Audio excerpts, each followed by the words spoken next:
ॐ चिदम्बरमठाधीशं सिद्धारूढयतीश्वरं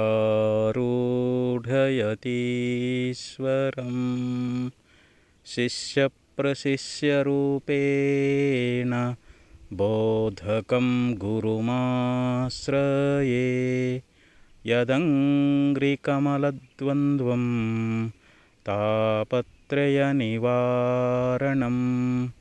शान्तैक्यपदं देवं सिद्धारूढमहं भजे सिद्धारूढमहं भजे. ಅದ್ವೈತ ಸಾರ್ವಭೌಮ ಚಕ್ರವರ್ತಿ ಜಗದ್ಗುರು ಸಿದ್ಧಾರೂಢ ಮಹಾಸ್ವಾಮಿಗಳವರ ಪವಿತ್ರ ಚರಣಾರವಿಂದಗಳಲ್ಲಿ, ಜಗದ್ಗುರು ಶಿವರಾಮ ಅವಧೂತರ ಪವಿತ್ರ ಚರಣಾರವಿಂದಗಳಲ್ಲಿ, ಜಗದ್ಗುರು ಭಾರತೀ ಅಪ್ಪಾಜಿಯವರ ಪವಿತ್ರ ಚರಣಾರವಿಂದಗಳಲ್ಲಿ ಅನಂತ ಕೋಟಿ ಶಿರಸಾಷ್ಟಾಂಗ ಪ್ರಣಾಮವನ್ನು ಸಮರ್ಪಿಸುತ್ತೇನೆ. ಶ್ರೀಮನ್ ನಿಜಗುಣ ಶ್ರೀಗಳವರು ಕೈವಲ್ಯ ಪದ್ಧತಿಯೊಳಗೆ ನೀತಿ ಕ್ರಿಯಾಚರ್ಯ ಸ್ಥಳದಲ್ಲಿ ಬಹು ಸುಂದರವಾಗಿರತಕ್ಕಂಥ ಉಪದೇಶವನ್ನು ನೀಡ್ತಾ ಇದ್ದಾರೆ. ಬೇರೊಂದು ಪದವಿಯನ್ನು ಪಡೆವೆನೆಂಬ ಅಳಿಯಾಸೆ ದೋರದೆನ್ನೊಳು ಗುರುವಿನೊಲುಮೆ ದೊರಕೊಳ್ಳಲು ಅಂತ ಹೇಳ್ತಾರೆ. ಅಂದರೆ ಗುರುವಿನ ಕೃಪೆಯನ್ನು ನಾವು ಪಡ್ಕೊಂಡು ಬಳಕ ಇಲ್ಲಿ ಇನ್ನೊಂದನ್ನು ಪಡಿಬೇಕು ಅನ್ನುವಂಥ ಆಸೆ ನಮ್ಮೊಳಗೆ ಉಳಿತದೇನು ಅಂತಂದ್ರೆ ಉಳಿಯುವುದಿಲ್ಲ ಅಂತ ಹೇಳ್ತಾರೆ. ಮುಕ್ತಿ ಮೂಲ ಗುರುಕೃಪಾ ಅಂತ ಹೇಳಿದರು. ಅತ್ಯಂತ ದುಃಖ ನಿವೃತ್ತಿ ಪರಮಾನಂದ ಪ್ರಾಪ್ತಿ ರೂಪವಾಗಿರತಕ್ಕಂಥ ಮೋಕ್ಷವನ್ನು ನಾವು ನಮ್ಮ ಜೀವನದೊಳಗೆ ಪಡ್ಕೊಳ್ಬೇಕಾಗಿತ್ತು ಅಂತಂದರೆ ಗುರುವಿನ ಕೃಪೆಯನ್ನು ಅವಶ್ಯವಾಗಿ ನಾವು ಸಂಪಾದನೆ ಮಾಡಬೇಕು. ಗುರುವಿನ ಕೃಪಾ ಇಲ್ಲದೆ ನಾವು ಮುಕ್ತಿಯನ್ನು ಪಡೀಲಿಕ್ಕೆ ಸಾಧ್ಯವಿಲ್ಲ ಅಂತ ಹೇಳ್ತಾರೆ. ಅದಕ್ಕೆ ಗುರುವರನ ಒಲವಿಲ್ಲದವನು ಏನನ್ನೋದಲು ದೊರಕೊಳ್ಳಲರಿಯದು ಸಮ್ಯಕ್ ಜ್ಞಾನ ಅಂತ ಶ್ರೀಮನ್ ನಿಜಗುಣೇಶ್ವರರು ಹೇಳಿಕೊಂಡು ಬಂದರು. ಗುರುವಿನ ಒಂದು ಒಲುಮೆ, ಅವನ ಕರುಣೆ ಅನ್ನುವಂಥದ್ದಿಲ್ಲದೆ ನಾವು ಎಷ್ಟೇ ಓದಿಕೊಂಡೇ ಬಂದ್ರೂ ಕೂಡ, ವೇದಗಳನ್ನೇ ಓದಿಕೊಳ್ಳಿ, ಬ್ರಹ್ಮಸೂತ್ರಾದಿಗಳನ್ನೇ ಓದಿಕೊಳ್ಳಿ, ಯಾವುದೇ ಪ್ರಸ್ಥಾನತೆಗಳನ್ನು ನಾವು ಓದಿಕೊಂಡ್ರೂ ಕೂಡ ನಮಗೆ ಯಥಾರ್ಥವಾಗಿರ್ತಕ್ಕಂಥ ಅಪರೋಕ್ಷ ಜ್ಞಾನ ನಮಗೆ ಆಗ್ತದೇನೋ ಅಂತಂದ್ರೆ ಆಗೋದಿಲ್ಲ. ನಾವು ಓದಿಕೊಂಡು ಪಂಡಿತರಣಿಸ್ಕೊಳ್ಳಬಹುದು, ನಮಗೆ ಪಾಂಡಿತ್ಯ ಬರ್ತದೆ, ಆದರೆ ನಮ್ಮ ಅಜ್ಞಾನ ಹರಣ ಆಗೋದಿಲ್ಲ. ನಮಗೆ ಬಂದಿರತಕ್ಕಂಥ ಯಾವ ಮರವೇ ಅನ್ನುವಂಥದ್ದೇನದ ಅದು ದೂರಾಗಿ ನಮಗೆ ಸ್ವರೂಪದ ಸಾಕ್ಷಾತ್ಕಾರವನ್ನು ಪಡ್ಕೊಂಡು ನಾವು ಮುಕ್ತರಾಗಬೇಕಾಗಿತ್ತು ಅಂತಂದರೆ ಅದಕ್ಕೆ ಗುರುವಿನ ಕೃಪೆ ಎನ್ನುವಂಥದ್ದನ್ನು ನಾವು ಅವಶ್ಯವಾಗಿ ಸಂಪಾದನೆ ಮಾಡಬೇಕು ಅಂತ ಹೇಳ್ತಾರೆ. ಇಲ್ಲಿ ಗುರುವಿನ ಕೃಪೆಯನ್ನು ಹೊಂದಿರತಕ್ಕಂಥ ಒಬ್ಬ ಶಿಷ್ಯ, ಯಾವ ಅಧಿಕಾರಿಯಾಗಿರ್ತಕ್ಕಂಥ ಪುರುಷ ತನಗಾಗಿರ್ತಕ್ಕಂಥ ಒಂದು ಆನಂದವನ್ನು ಉದ್ಘಾರ ಮಾಡ್ತಾ ಇದ್ದಾನೆ.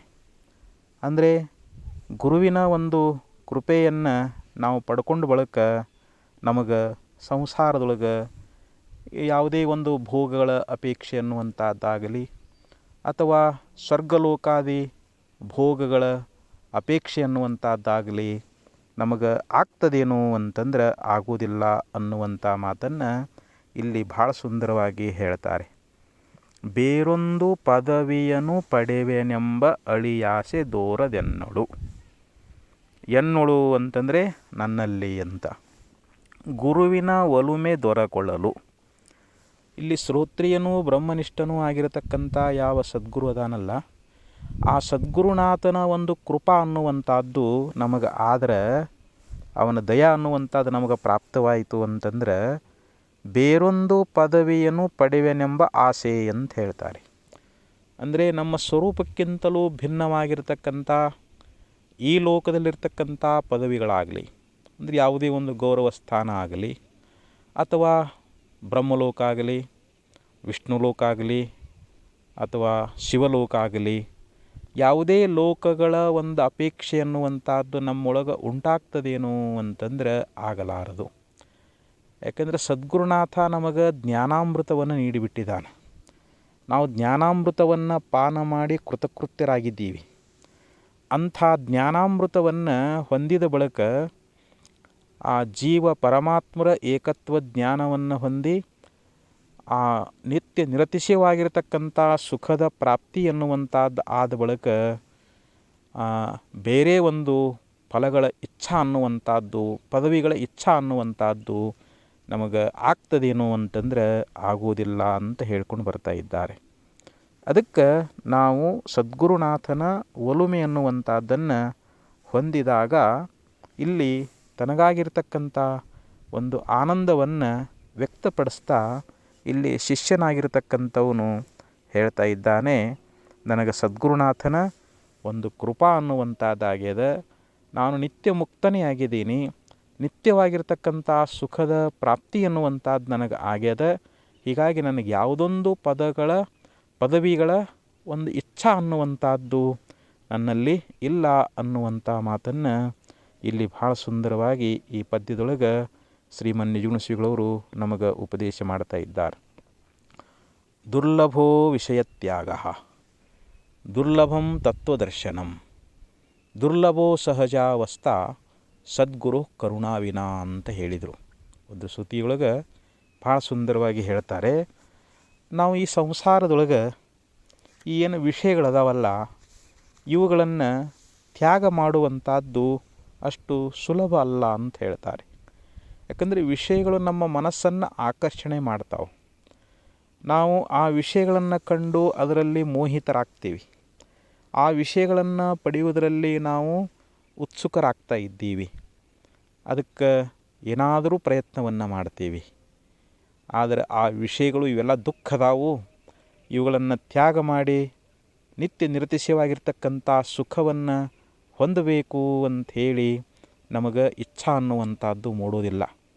ಅದಕ್ಕೆ ಅಂಥ ಒಂದು ವಿಷಯಗಳನ್ನು ತ್ಯಾಗ ಮಾಡುವಂಥದ್ದು ಇದು ಗುರುವಿನ ಕೃಪಾ ಇತ್ತು ಅಂತಂದ್ರೆ ನಾವು ಸಹಜವಾಗಿ ವಿಷಯಗಳನ್ನು ತ್ಯಾಗ ಮಾಡ್ತಾ ಇದ್ದೀವಿ ಅಂತ. ಅದಕ್ಕೆ ದುರ್ಲಭೋ ವಿಷಯ ತ್ಯಾಗ, ವಿಷಯಗಳನ್ನು ತ್ಯಾಗ ಮಾಡುವಂಥದ್ದು ಇದು ಬಹಳ ದುರ್ಲಭ ಅಂತ ಹೇಳಿದರು. ದುರ್ಲಭಂ ತತ್ವದರ್ಶನಂ ಅಂತ ಹೇಳ್ತಾರೆ. ತತ್ವದರ್ಶನ ಅಂತಂದರೆ ಜೀವ ಪರಮಾತ್ಮರ ಏಕತ್ವ ಜ್ಞಾನ.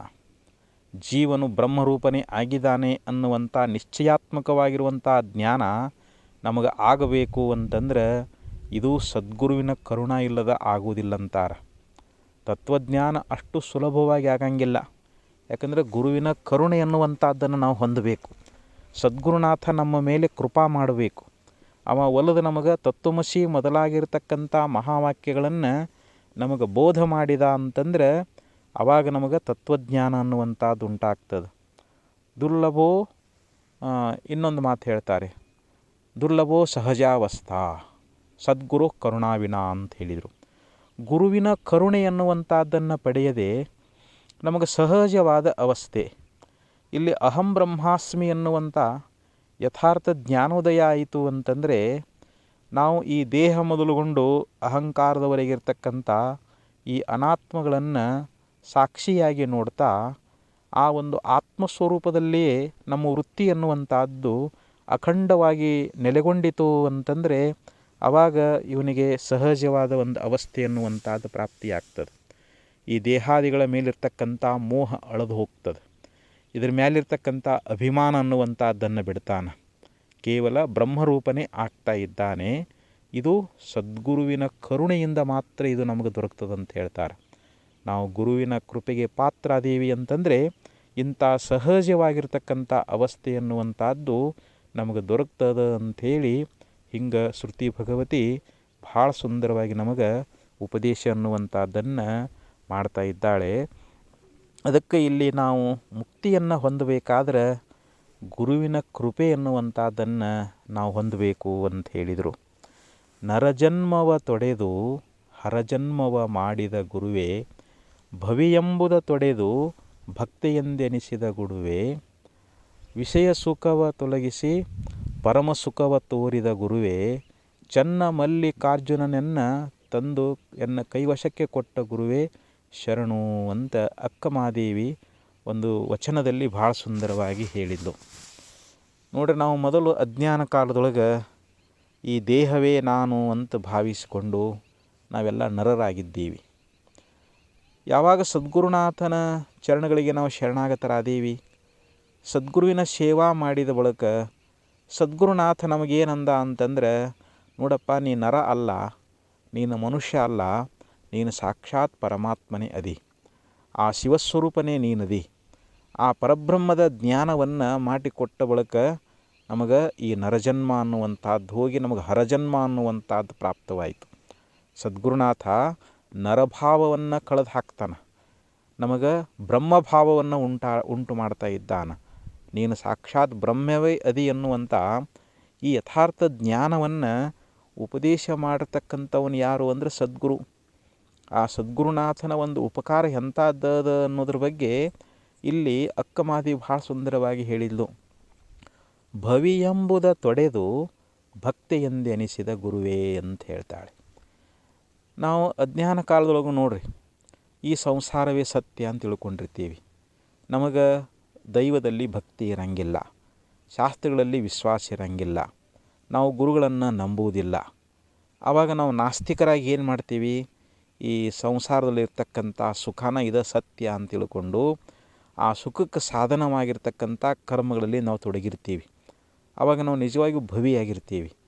ಯಾವಾಗ ಏನೋ ಪೂರ್ವಜನ್ಮದ ಸುಕೃತದಿಂದ ನಮಗೆ ಸದ್ಗುರುನಾಥ ದೊರಕಿದ ಅಂತಂದರೆ ಗುರುನಾಥ ನಮಗೆ ದೈವದಲ್ಲಿ ಭಕ್ತಿಯನ್ನು ಉಂಟು ಮಾಡ್ತಾನೆ. ನೋಡಪ್ಪ, ಈ ನಶ್ವರವಾಗಿರ್ತಕ್ಕಂಥ ಈ ದೇಹವನ್ನು ನಂಬಬೇಡ, ಈ ಸಂಸಾರ ಅನ್ನುವಂಥದ್ದು ಶಾಶ್ವತ ಅಲ್ಲ, ನೀನು ಶುದ್ಧ ಚೇತನವೇ ಅದಿ, ನೀನು ಪರಮಾತ್ಮನ ಅದಿ ಎನ್ನುವಂಥ ಯಥಾರ್ಥ ಜ್ಞಾನವನ್ನು ನಮಗುಂಟು ಮಾಡಿ ನಾವೇನು ಭವಿಯಾಗಿದ್ದೇವಲ್ಲ ಮೊದಲ, ಆ ಭವಿ ಅನ್ನುವಂಥದ್ದನ್ನು ತೊಡೆದು ಭಕ್ತಿ ಅಂತ ಅಕ್ಕಮದಿ ಹೇಳ್ತಾಳೆ, ನನ್ನನ್ನು ನಿಜವಾದ ಭಕ್ತಳನ್ನಾಗಿ ಮಾಡಿದೆ. ಈಗ ನನಗೆ ಗುರುವಿನಲ್ಲಿ ಶ್ರದ್ಧಾ ಅದ, ಭಗವಂತನಲ್ಲಿ ವಿಶ್ವಾಸ ಅದ, ಪರಮಾತ್ಮನೇ ವಿಶ್ವವ್ಯಾಪಿಯಾಗಿ ತುಂಬಿಕೊಂಡಿದ್ದಾನೆ, ಆ ಪರಮಾತ್ಮನಿಂದಲೇ ಚರಾಚರ ಜಗತ್ತನ್ನುವಂಥದ್ದು ನಡೀತಾ ಇದೆ. ಆದ್ದರಿಂದ ಅಂಥ ಶುದ್ಧವಾಗಿರ್ತಕ್ಕಂಥ ಪರಮಾತ್ಮನ ನೀನದಿ ಎನ್ನುವಂಥ ಯಥಾರ್ಥ ಜ್ಞಾನವನ್ನು ಮಾಡಿಕೊಟ್ಟು ನಿಜವಾದ ಭಕ್ತಳು ಅಂತ ಅನಿಸಿದಿ ಅಂತ ಹೇಳ್ತಾರೆ. ವಿಷಯ ಸುಖವ ತೊರೆದು ಪರಮ ಸುಖವ ತೋರಿದ ಗುರುವೇ. ನಾವು ಮೊದಲು ಸಂಸಾರದಲ್ಲಿ ವಿಷಯ ಸುಖನ ಖರೆ ಅಂತ ತಿಳ್ಕೊಂಡಿದ್ದೀವಿ. ಆ ವಿಷಯಗಳಲ್ಲಿ ತೋರುವಂಥ ಸುಖ ಅದು ಕ್ಷಣಿಕದು, ಅದು ದುಃಖದಿಂದ ಕೂಡಿಕೊಂಡದು, ಅದು ನಿಜವಾದ ಸುಖ ಅನ್ನುವಂಥದ್ದಲ್ಲ. ಯಾಕಂದರೆ ಆ ಸುಖ ಪಡ್ಕೊಂಡ ಮೇಲೆ ಮತ್ತೊಂದು ಸುಖ ಪಡಿಬೇಕನ್ನುವಂಥ ಇಚ್ಛಾ ಹುಡ್ತದೆ. ಅಲ್ಲಿ ನಿಜವಾದ ಶಾಂತಿ ಅನ್ನುವಂಥದ್ದೇನು ಅಂತಂದರೆ ಇಲ್ಲ. ಅಂಥ ವಿಷಯ ಸುಖವನ್ನು ದೂರ ಮಾಡಿ, ಹೇ ಸದ್ಗುರುನಾಥ, ಪರಮ ಸುಖ ತೋರಿದ ಗುರುವೇ, ನನಗೆ ಶ್ರೇಷ್ಠವಾದ ಸುಖ ಯಾವುದು ಅಂತಂದರೆ ಆತ್ಮಸುಖ. ನನ್ನ ನಿಜವಾದ ಆತ್ಮದರ್ಶನವನ್ನು ಮಾಡಿಸಿದೆ. ಆ ನಿಜವಾದ ಬ್ರಹ್ಮ ಯಾವುದು ಅನ್ನುವಂಥದ್ದನ್ನು ನನಗೆ ತೋರಿಸಿಕೊಟ್ಟು. ಹೀಗಾಗಿ ಹೇ ಸದ್ಗುರುನಾಥ, ನನ್ನನ್ನು ಏನು ಮಾಡಿದೆ ಅಂತಂದರೆ ಅಂಥ ಶ್ರೇಷ್ಠವಾದ ಸುಖವನ್ನು ತೋರಿಸಿ ಅಂಥ ನಿತ್ಯ ಸುಖದೊಳಗೆ ಇರಿಸುವಂಥವನಾದಿ. ಚನ್ನ ಮಲ್ಲಿಕಾರ್ಜುನನೆನ್ನ ಕೈವಶಕ್ಕೆ ತಂದುಕೊಟ್ಟ ಗುರುವೇ ಶರಣು ಅಂತ ಹೇಳ್ತಾಳೆ. ಆ ಚನ್ನ ಮಲ್ಲಿಕಾರ್ಜುನ ಅವ ಎಲ್ಲದಾನ ನನಗೆ ಯಥಾರ್ಥ ಜ್ಞಾನ ಇದ್ದಿದ್ದಿಲ್ಲ, ಎಲ್ಲೋ ಅದಾನಂತ ತಿಳ್ಕೊಂಡಿದ್ದೆ. ಆದರೆ ನೀನೇ ಚನ್ನ ಮಲ್ಲಿಕಾರ್ಜುನ ಸ್ವರೂಪದಿ, ನನಗೆ ಅಪರೋಕ್ಷ ಜ್ಞಾನವನ್ನು ಮಾಡಿಕೊಟ್ಟೆ. ಹೇ ಸದ್ಗುರುನಾಥ, ನೀನೇ ಪರಮಾತ್ಮ, ನೀನೇ ಪರಬ್ರಹ್ಮ ಸ್ವರೂಪ ಅನ್ನುವಂಥ ಒಂದು ಅಭೇದ ನಿಶ್ಚಯಾತ್ಮಕವಾಗಿರ್ತಕ್ಕಂಥ ಜ್ಞಾನವನ್ನು ಮಾಡಿಕೊಟ್ಟಿರ್ತಕ್ಕಂಥ ಹೇ ಸದ್ಗುರುವೇ, ನಿನಗೆ ಶರಣು. ನಿನಗೆ ಶರಣು ಬಿಟ್ಟರೆ ನನಗೇನು ಕೊಡಾಕೆ ನನ್ನಲ್ಲಿ ಏನೂ ಇಲ್ಲ, ನಿನಗೆ ಶರಣುಗಳ ಸಮರ್ಪಿಸ್ತಾ ಇದ್ದೀನಿ ಅಂಥೇಳಿ ಅಕ್ಕಮಾದೇವಿ ಭಾಳ ಸುಂದರವಾಗಿ ವಚನದಲ್ಲಿ ನಿರೂಪಣೆ ಮಾಡ್ಕೊಂಡು ಬಂದಾಳ. ಅದಕ್ಕೆ ಶ್ರೀಮನ್ ನಿಜಗುಣ ಶ್ರೀಗಳವರು ಈ ನುಡಿಯೊಳಗೆ ಬಹು ಸುಂದರವಾಗಿರ್ತಕ್ಕಂಥ ವಿಚಾರವನ್ನು ನಮಗೆ ಉಪದೇಶ ಮಾಡ್ತಾ ಇದ್ದಾರೆ. ಅದಕ್ಕೆ ಸದ್ಗುರುವಿನ ಕರುಣ ಅನ್ನುವಂಥದ್ದಾಗಬೇಕು. ನಾವು ನಿತ್ಯ ಸುಖವನ್ನು ಹೊಂದಿ ಅಂಥ ಮುಕ್ತಿಯನ್ನು ನಾವು ಹೊಂದಬೇಕಾಗಿತ್ತು ಅಂತಂದ್ರೆ ಗುರುವಿನ ಕರುಣ ಇಲ್ಲದೆ ಅದನ್ನು ಪಡೀಲಿಕ್ಕೆ ಆಗೋದಿಲ್ಲ ಅಂತ ಹೇಳ್ತಾ ಇದ್ದಾರೆ. ಒಮ್ಮೆ ನಿಜಾಮುದ್ದೀನ್ ಅನ್ನುವಂಥ ಮಹಾನ್ ಸಂತರು, ಮಹಾನ್ ಜ್ಞಾನಿಗಳು, ಅವರು ನಗರದ ಹೊರಭಾಗದೊಳಗೆ ಒಂದು ಅರಣ್ಯ ಪ್ರದೇಶದೊಳಗೆ ಒಂದು ಸಣ್ಣ ಕುಟೀರವನ್ನು ಮಾಡಿಕೊಂಡು ಅಲ್ಲೇ ವಾಸ ಮಾಡ್ತಾಯಿದ್ರು. ಯಾವಾಗಲೂ ಆತ್ಮಚಿಂತನೆಯೊಳಗೆ, ಬ್ರಹ್ಮಚಿಂತನೆಯೊಳಗನ ಇರ್ತಾಯಿದ್ರು. ಬಂದಿರತಕ್ಕಂಥ ಭಕ್ತರಿಗೆ ದರ್ಶನ ಕೊಡ್ತಿದ್ದರು, ಅವರಿಗೆ ಆಶೀರ್ವಾದವನ್ನು ಮಾಡ್ತಿದ್ದರು. ಒಬ್ಬ ಬ್ರಾಹ್ಮಣನಿಗೆ ಒಂದು ಮದುವೆ ಮಾಡಬೇಕಾಗಿತ್ತು, ಅವನ ಮಗನ ಮದುವೆ ಮಾಡಬೇಕಾಗಿತ್ತು. ಅದಕ್ಕೆ ಅವನು ಭಾಳ ಬಡತನದೊಳಗಿದ್ದ. ಅವನಿಗೆ ಯಾರೂ ಹಣದ ಸಹಾಯವನ್ನು ಮಾಡಲಿಲ್ಲ.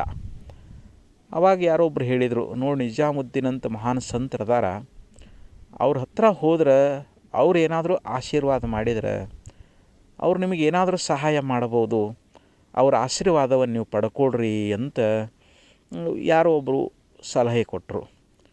ಆವಾಗ ಅವರನ್ನು ಹುಡುಕೊಂತ ಬರ್ತಾ ಇದ್ದಾನೆ ಆ ಬ್ರಾಹ್ಮಣೋತ್ತಮ.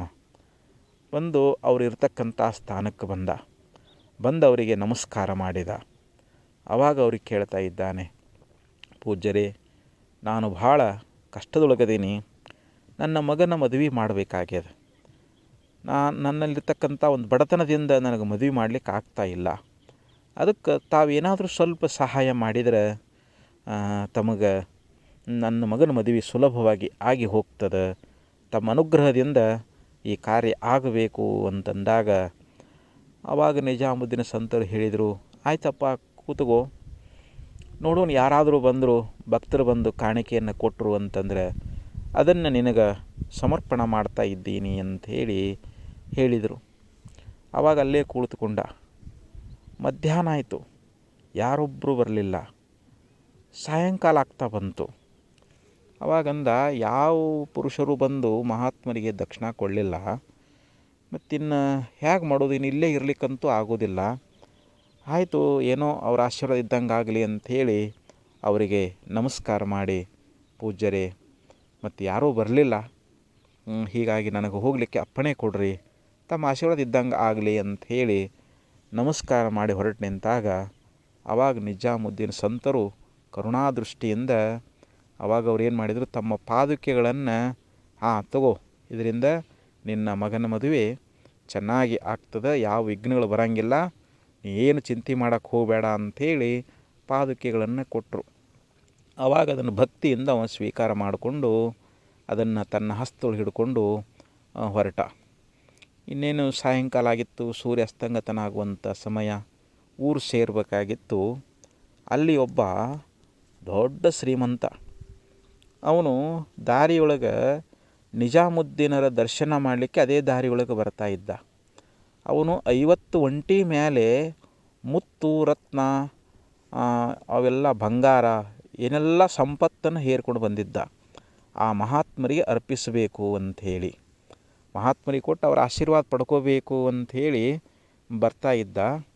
ಆವಾಗ ಈ ಬ್ರಾಹ್ಮಣ ಕೈಯೊಳಗೆ ಪಾದುಕೆಗಳು ಹಿಡ್ಕೊಂಡಿದ್ನಲ್ಲ, ಅದನ್ನು ಆ ಶ್ರೀಮಂತ ನೋಡ್ತಾ ಇದ್ದಾನೆ.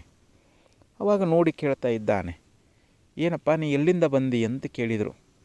ಇಲ್ಲ, ನಾನು ನಿಜಾಮುದ್ದೀನ್ ಅಂತೇಳಿ ಮಹಾನ್ ಸಂತರ ಹತ್ರ ಹೋಗಿದ್ದೆ, ಅವ್ರ ಆಶೀರ್ವಾದ ಪಡ್ಕೊಳ್ಲಿಕ್ಕೆ ಹೋಗಿದ್ದೆ, ಅವರು ಈ ಪಾದುಕೆಗಳನ್ನು ಕೊಟ್ಟಿದ್ದಾರೆ ಅಂತ ಅಂದ. ಆವಾಗ ಅವರಿಗೆ ಭಾಳ ಆಶ್ಚರ್ಯ ಆಯಿತು. ಆ ಬ್ರಾಹ್ಮಣನಿಗೆ ಹೇಳ್ತಾ ಇದ್ದಾನೆ ಆ ಶ್ರೀಮಂತ, ನೋಡಪ್ಪ, ನಾನು 50 ಒಂಟಿ ಮೇಲೆ ಮುತ್ತು ರತ್ನ ಬಂಗಾರ ಏನೆಲ್ಲ ಸಂಪತ್ತು ಹೇರ್ಕೊಂಡು ಬಂದೀನಿ.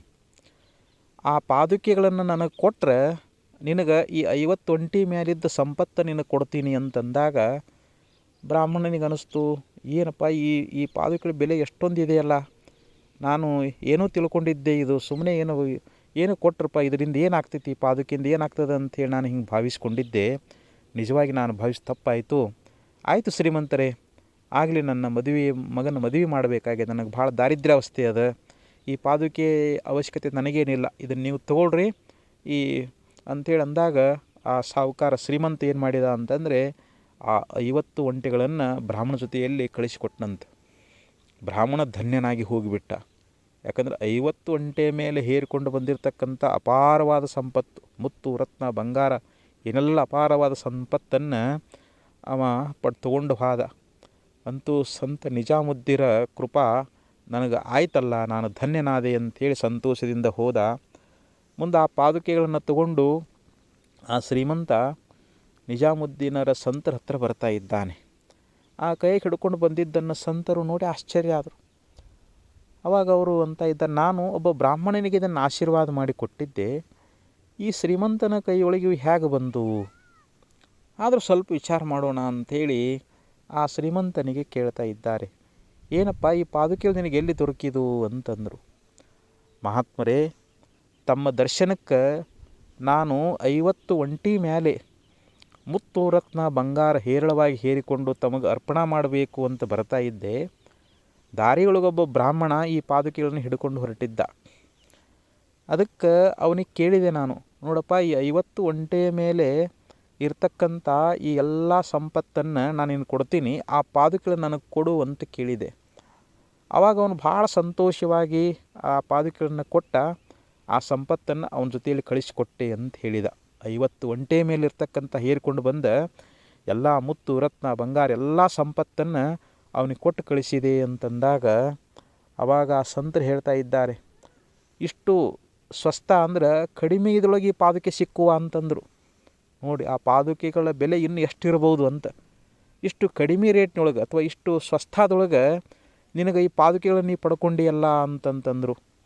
ಆವಾಗ ಆ ಮಹಾತ್ಮರು ತಮ್ಮ ವರದ ಹಸ್ತವನ್ನು ಆ ಶ್ರೀಮಂತನ ಮಸ್ತಕದ ಮೇಲಿಟ್ಟಾಗ ಅವರ ಅಂತಃಕರಣದೊಳಗೆ ಭಗವದ್ ದರ್ಶನ ಆಯಿತು. ಆ ಸದ್ಗುರುನಾಥನ ಒಂದು ಕೃಪಾ ಮೂಲಕವಾಗಿ ಅವರಿಗೆ ಆತ್ಮ ಸಾಕ್ಷಾತ್ಕಾರ ಆಯಿತು.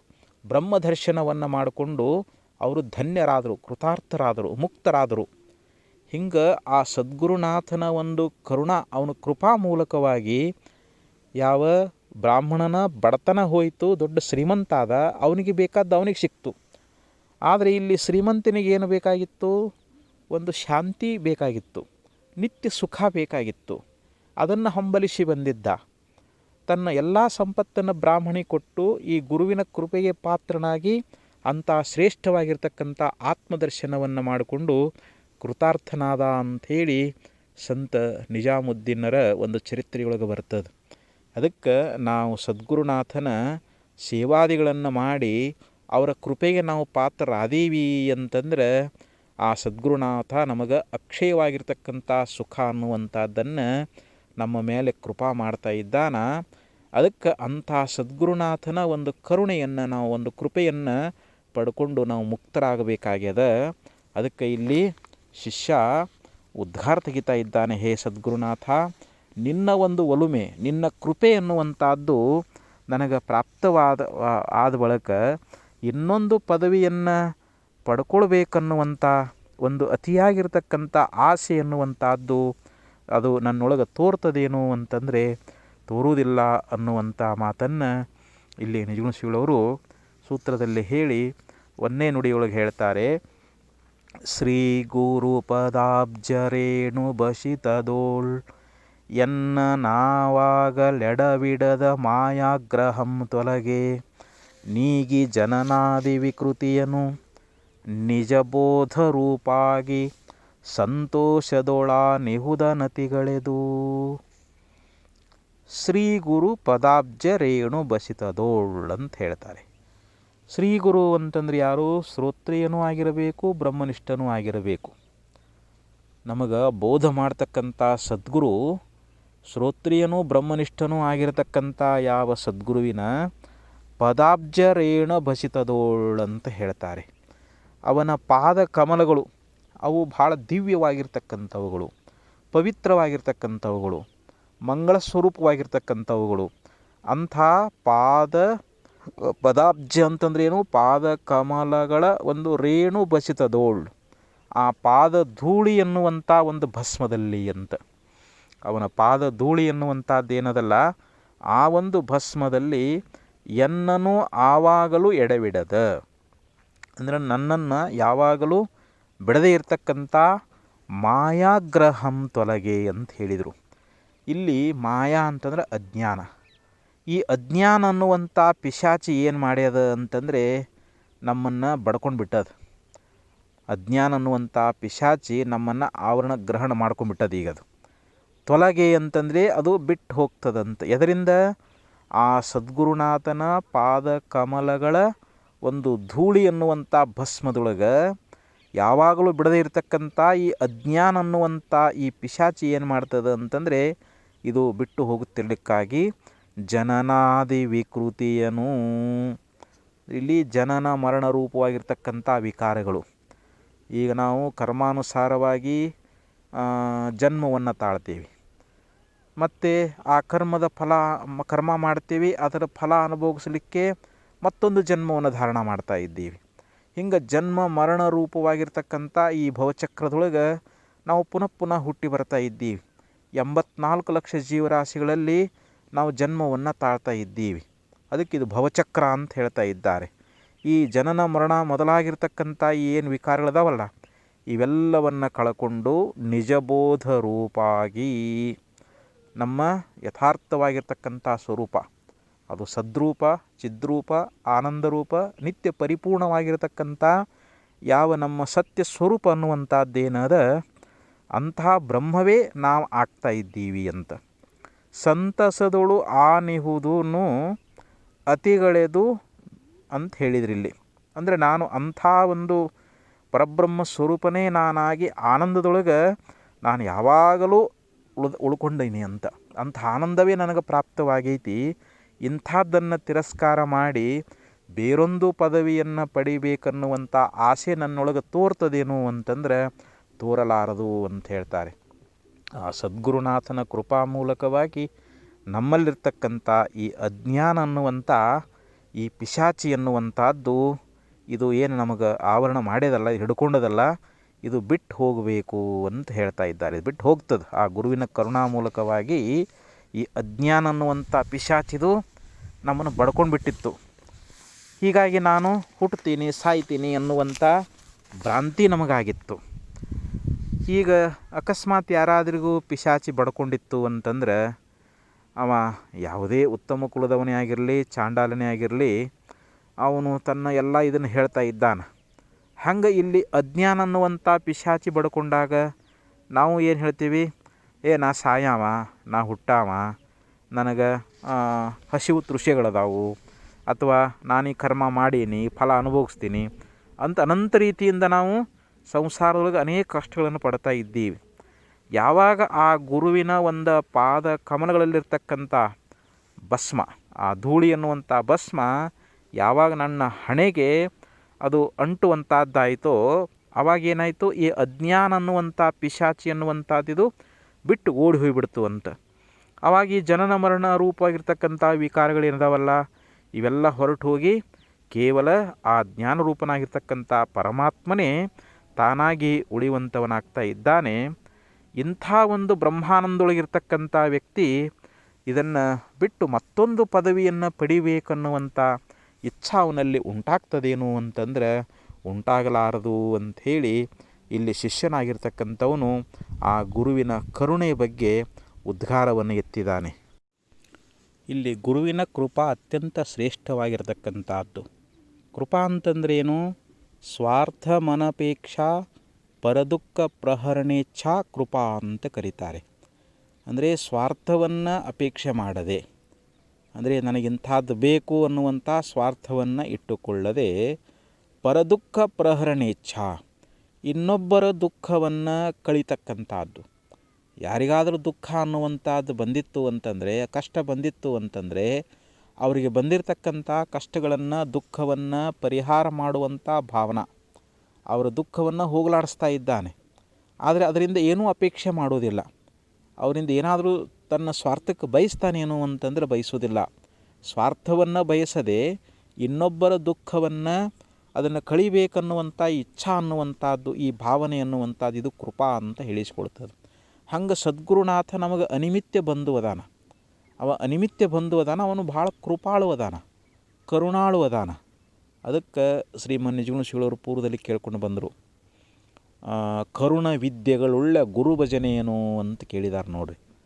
ಯಾವ ಗುರುವಿನಲ್ಲಿ ಕರುಣಾ ಇರ್ತದೆ ಮತ್ತು ವಿದ್ಯೆ ಇರ್ತದೆ ಅಂಥ ಗುರುವಿನ ಸೇವೆಯನ್ನೇ ನನಗೆ ಕೊಡು ಅಂತ ನಿಜಗುಣ ಶ್ರೀಗಳವರು ಪರಮಾತ್ಮನಲ್ಲಿ ಪ್ರಾರ್ಥನೆ ಅನ್ನುವಂಥದ್ದನ್ನು ಮಾಡಿದರು. ಅದಕ್ಕೆ ಸದ್ಗುರುನಾಥನ ಕೃಪಾ ಏನು ಮಾಡ್ತದೆ ಅಂತಂದರೆ ನಮ್ಮ ಅಜ್ಞಾನವನ್ನು ಹರಣ ಮಾಡ್ತದೆ ಅನ್ನುವಂಥ ವಿಚಾರವನ್ನು ಬಹು ಸುಂದರವಾಗಿ ಹೇಳಿಕೊಂಡು ಬಂದರು.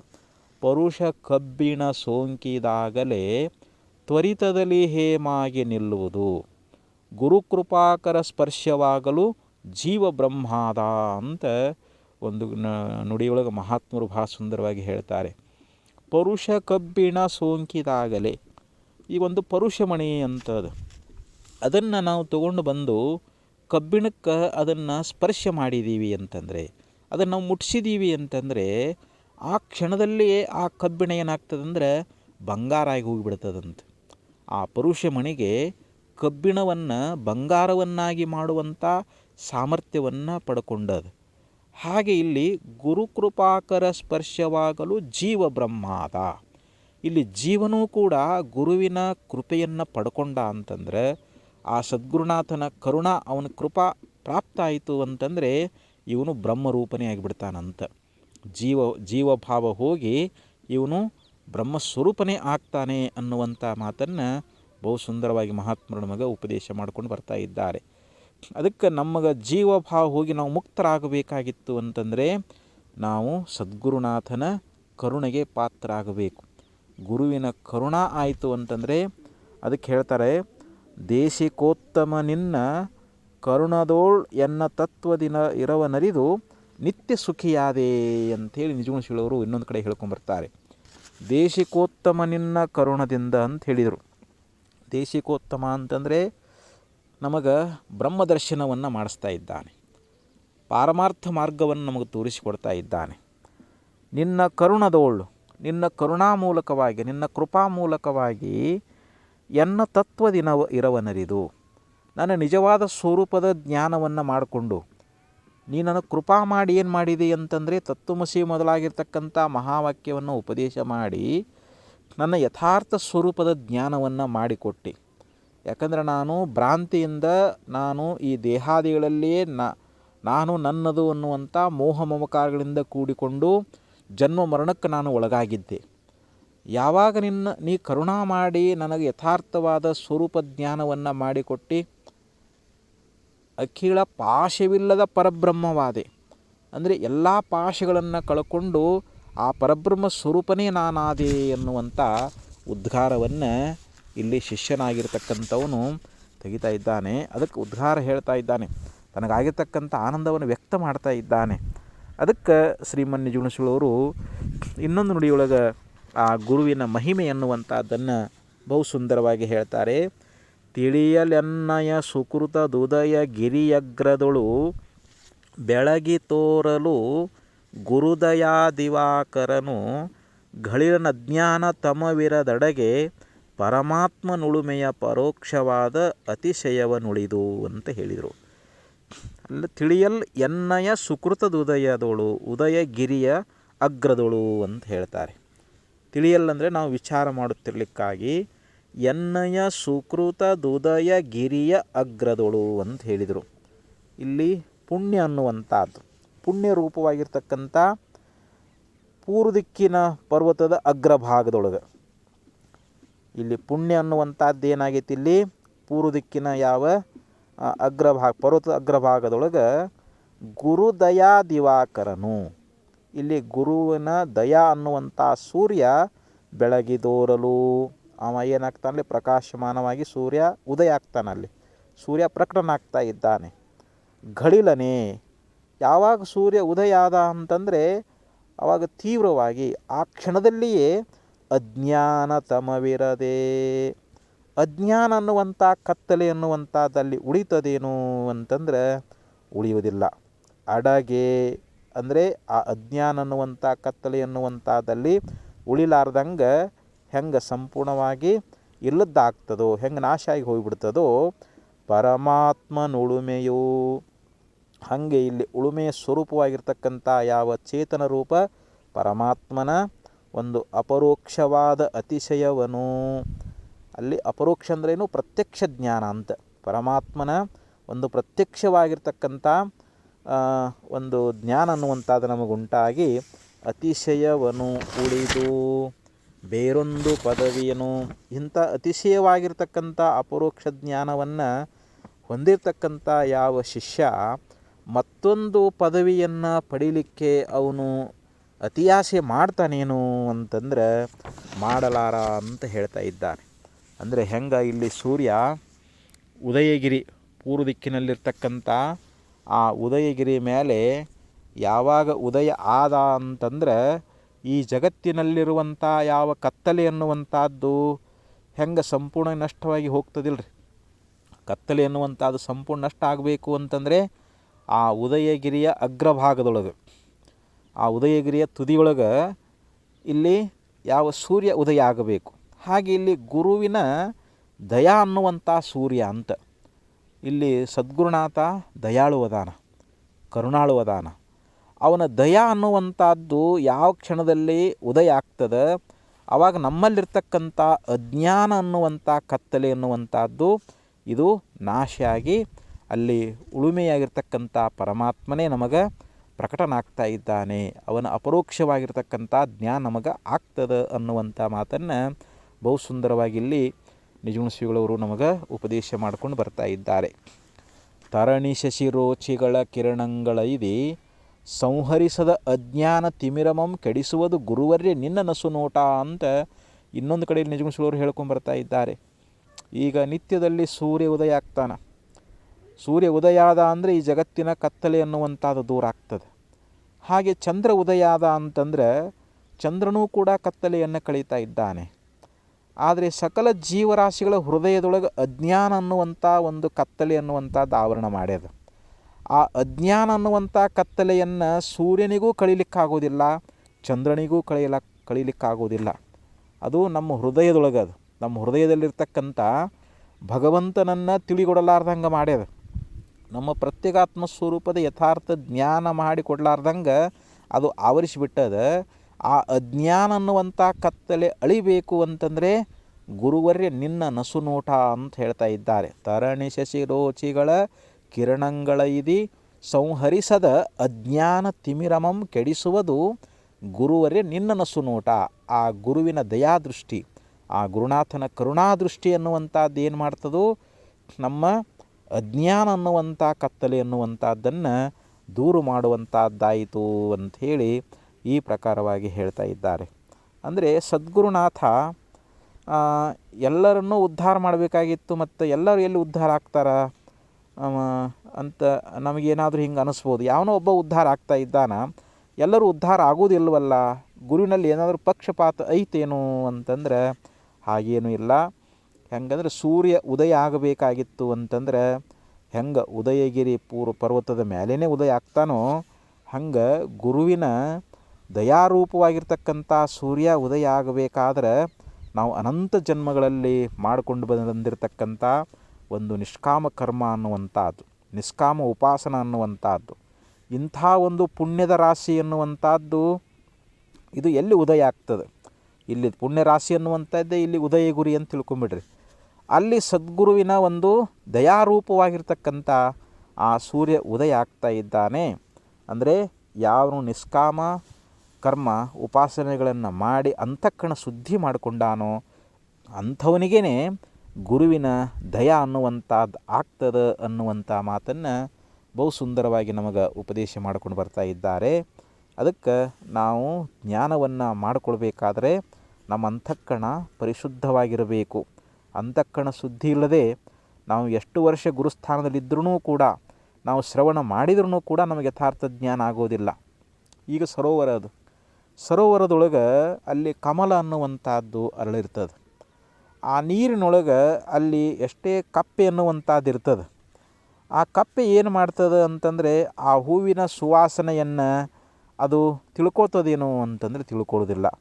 ಅದು ಬರೇ ಕೊಳಚೆ ನೀರನ್ನೇ ಕುಡಿತದೆ, ಅದನ್ನೇ ಸೇವನೆ ಮಾಡ್ತದೆ. ಅಲ್ಲಿರ್ತಕ್ಕಂಥ ಜೊಂಡು ರಾಡಿಯನ್ನೇ ಅದು ತಿಂದುಕೊಂಡು ಅಲ್ಲಿ ಇರ್ತದೆ. ಆದರೆ ಒಂದು ಭ್ರಮರ ಅನ್ನುವಂಥದ್ದು ಅದು ಎಲ್ಲೋ ವಾಸ ಮಾಡ್ಕೊಂಡಿರ್ತದೆ. ಅದು ಆ ಸುಗಂಧವನ್ನು ಆಘ್ರಾಣಿಸ್ತಾ ಇದು ಎಷ್ಟು ಸುಂದರವಾಗಿದೆಲ್ಲ, ಈ ಸುಗಂಧವನ್ನು ನಾನು ಸವಿಬೇಕಂಥೇಳಿ ಅದು ಹಾರ್ಕೊಂತ ಬಂದು ಅಲ್ಲಿರ್ತಕ್ಕಂಥ ಆ ಹೂವಿನ ಮೇಲೆ ಕುಳಿತುಕೊಂಡು ಅದರಲ್ಲಿರುವಂಥ ಸುಗಂಧವನ್ನು ಹೆಂಗೆ ಆಗ್ರಹಣ ಮಾಡ್ತದೋ ಹಾಗೆ ಸದ್ಗುರುನಾಥನು ಕೂಡ ನಮ್ಮ ಅಂತಃಕರಣ ಪರಿಶುದ್ಧ ಆಗಿತ್ತು ಅಂತಂದರೆ ಆ ಶುದ್ಧಾಂತಃಕರಣ ಇದ್ದವನ ಮೇಲೇ ಗುರುವಿನ ಕೃಪಾ ಒಂದು ದಯಾದೃಷ್ಟಿ ಅನ್ನುವಂಥದ್ದು ಆಗ್ತದೆ ಅಂಥೇಳಿ ಈ ಪ್ರಕಾರವಾಗಿ ಹೇಳ್ತಾ ಇದ್ದಾರೆ. ಅದಕ್ಕೆ ಇಲ್ಲಿ ನನ್ನ ಈ ಪೂರ್ವ ಸುಕೃತ ಅನ್ನುವಂಥ ಯಾವೊಂದು ಉದಯಗಿರಿಯ ಮೇಲೆ ಆ ಗುರುವಿನ ದಯಾರೂಪವಾಗಿರುವಂಥ ಯಾವ ಸೂರ್ಯ ಉದಯಿಸಿದಾನ, ಹೀಗಾಗಿ ನನ್ನ ಅಜ್ಞಾನ ರೂಪವಾಗಿರ್ತಕ್ಕಂಥ ಕತ್ತಲೆ ಅನ್ನುವಂಥದ್ದು ನಾಶ ಆಗಿ ಹೋಗಿಬಿಟ್ಟದ, ನಾನು ಪರಮಾತ್ಮನೇ ಆಗಿ ಉಳ್ಕೊಂಡೀನಿ ಅಂತ. ಅಂಥ ಪರಮಾತ್ಮನ ಅಪರೋಕ್ಷ ಜ್ಞಾನವನ್ನು ಪ್ರಾಪ್ತ ಮಾಡಿಕೊಂಡಿರ್ತಕ್ಕಂಥ ಯಾವ ಶಿಷ್ಯನಾಗಿರ್ತಕ್ಕಂಥವನು ಅಂಥ ಶ್ರೇಷ್ಠವಾದ ಆನಂದವನ್ನು ಬಿಟ್ಟು ಈ ಲೋಕದಲ್ಲಿರ್ತಕ್ಕಂಥ ಯಾವುದೇ ಭೋಗಗಳ ಅಪೇಕ್ಷೆ ಎನ್ನುವಂಥದ್ದನ್ನು ಅವ ಮಾಡ್ತಾನೇನು ಅಂತಂದರೆ ಮಾಡೋದಿಲ್ಲ. ಈ ಲೋಕದೊಳಗೆ ಶಬ್ದ, ಸ್ಪರ್ಶ, ರೂಪ, ರಸ, ಗಂಧ ರೂಪವಾಗಿರ್ತಕ್ಕಂಥ ಅನೇಕ ಭೋಗಗಳದಾವೆ. ಆ ಭೋಗಗಳಲ್ಲಿ ಅಜ್ಞಾನಿಯಾಗಿರ್ತಕ್ಕಂಥ ಪುರುಷ ಅವುಗಳನ್ನೇ ಸುಖ ಅದಂಥೇಳಿ ಅವುಗಳನ್ನು ಪಡ್ಕೊಳ್ಳಿಕ್ಕೆ ಅತಿ ಆತುರನಾಗಿರ್ತಾನೆ. ಅವುಗಳನ್ನು ಪಡೀಲಿಕ್ಕೆ ಅನೇಕ ಕರ್ಮಗಳನ್ನು ಮಾಡ್ತಾ ಇದ್ದಾನೆ. ಆದರೆ ಜ್ಞಾನಿಯಾಗಿರ್ತಕ್ಕಂಥವನು ಆ ವಿಷಯಗಳಲ್ಲಿ ತೋರ್ತಕ್ಕಂಥ ಸುಖ ಅದು ನನ್ನ ಸುಖವೇ, ಎಲ್ಲ ವಿಷಯಗಳಲ್ಲಿ ತೋರುವಂಥ ಸುಖ ಅದು ನನಗಿಂತ ಭಿನ್ನವಾದದ್ದಲ್ಲ ಅಂಥೇಳಿ ಅಲ್ಲಿ ಕೇವಲ ಪರಾತ್ಪರವಾಗಿರ್ತಕ್ಕಂಥ ಅಲ್ಲಿ ಆತ್ಮಸುಖವನ್ನೇ ಅಲ್ಲಿ ಅನುಭವ ಮಾಡ್ತಾ ಇದ್ದಾನೆ. ಇನ್ನು ಪರಲೋಕದ ಭೋಗಗಳು, ಅದಕ್ಕೆ ಬ್ರಹ್ಮ ಪದವಿಯನ್ನಲ್ಲೇ, ವಿಷ್ಣು ಪದವಿಯನ್ನಲ್ಲೇ, ರುದ್ರ ಪದವಿಯನ್ನಲ್ಲೇ, ಮತ್ತಾವ ಪದವಿಯನ್ನಲ್ಲೇ ನಿಮ್ಮ ಶರಣರು ಅರಿದಿಪ್ಪ ಮಹಾಪದವಿಯನ್ನೇ ಕರುಣಿಸು ಕೂಡಲ ಸಂಗಮ ದೇವ ಅಂತ ಹೇಳಿದಂತೆ ಅಲ್ಲಿ ಯಾವ ನಿಜವಾದ ಆತ್ಮಜ್ಞಾನಿ ಬ್ರಹ್ಮಾನುಭವಿಯಾಗಿರ್ತಕ್ಕಂಥವನು ಬ್ರಹ್ಮ, ವಿಷ್ಣು, ರುದ್ರ ಈ ಪದವಿಗಳನ್ನು ಬಯಸಲಾರ. ಅವನು ಕೇವಲ ಅಖಂಡೈಕ ರಸವಾಗಿರ್ತಕ್ಕಂಥ ಬ್ರಹ್ಮಾನುಸಂಧಾನದೊಳಗೆ ನಾವು ವೃತ್ತಿ ಲಯ ಆಗಿರ್ತದೆ, ನಿತ್ಯ ಸುಖವನ್ನು ಹೊಂದಿರ್ತಾ ಇದ್ದಾನೆ. ಮೃಷ್ಟಾನ್ನ ಭೋಜನ ಮಾಡಿರ್ತಕ್ಕಂಥ ವ್ಯಕ್ತಿಗೆ ಒಂದಿಷ್ಟು ಗಂಜಿ ಕುಡಿ ಅಂದ್ರೆ ಅದು ಗಂಜಿ ಅಪೇಕ್ಷೆ ಮಾಡ್ತಾನೇನೋ ಅಂತಂದರೆ ಇಲ್ಲ. ಹಂಗೆ ಅಂಥ ನಿತ್ಯ ಸುಖವನ್ನು ಹೊಂದಿರತಕ್ಕಂಥ ಪುರುಷ ಇಲ್ಲಿ ಬಹುಸುಂದರ ನಿಜಗುಣಗಳು ಹೇಳ್ಕೊಂಡು ಬರ್ತಾರೆ.